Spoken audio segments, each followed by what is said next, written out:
शिक्षण मंत्री धर्मेंद्र प्रधान यांच्या राजीनाम्याच्या मागणीसाठी आणि दिल्लीतील जंतर मंतरवर विद्यार्थ्यांवर झालेल्या अमानुष लाठीचार्जच्या निषेधार्थ रत्नागिरीत आज हजारो तरुणांनी रस्त्यावर उतरून एक भव्य आणि ऐतिहासिक मोर्चा काढला।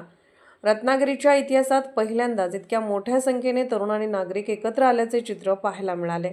पेपरफुटी आणि शिक्षण क्षेत्रातील गैरव्यवहारांना जबाबदार धरून शिक्षण मंत्री धर्मेंद्र प्रधान यांनी तातडीने पदावरून पायउतार व्हावे अशी प्रमुख मागणी संतप्त विद्यार्थ्यांनी केली। जंतर मंतरवर शांततेत आंदोलन करणाऱ्या विद्यार्थ्यांवर ज्या प्रकारे लाठीचार्ज करण्यात आला आणि अश्रुधुराच्या नळकांड्या फोडण्यात आल्या त्यांचा या मोर्चामध्ये तीव्र निषेध करण्यात आला। लाठीचार्जचे आदेश देणाऱ्या अधिकाऱ्यांनीही राजीनामा द्यावा अशी मागणी मोर्चेकऱ्यांनी केली आहे।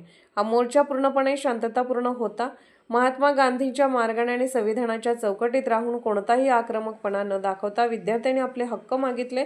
शिक्षण क्षेत्रातील सुधारणांसाठी लढणारे पर्यावरणवादी आणि सामाजिक कार्यकर्ते सोनम वांगचुक यांनाही या आंदोलनातून जाहीर समर्थन दर्शवण्यात आले। या मोर्चामध्ये कोणत्याही राजकीय पक्षाचा झेंडा नव्हता। केवळ माणुसकीच्या नात्याने आणि देशाचे नागरिक म्हणून लोक उत्स्फूर्तपणे विद्यार्थ्यांच्या पाठीशी उभे राहिले। मोर्चात सहभागी झालेल्या एका तरुण विद्यार्थिनीने आपली चिंता व्यक्त करताना अत्यंत महत्त्वाचा मुद्दा मांडला। ती म्हणाली, आतापर्यंत आम्ही मुलीच्या शिक्षणासाठी लढत होतो, पण आता मुलांचे शिक्षणही धोक्यात आले आहे। जर अशीच फसवणूक होत राहिली तर आमच्या देशाचे आणि देशातील तरुण पिढीचे भविष्य काय असेल?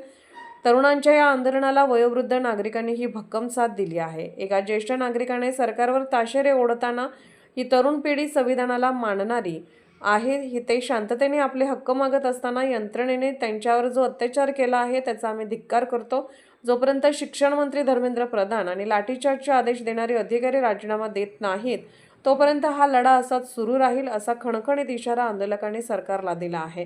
रत्नागिरीतील हा जनसागर पाहता विद्यार्थ्यांचा हा असंतोष देशभरात आणखी पेटण्याची शक्यता निर्माण झाली आहे।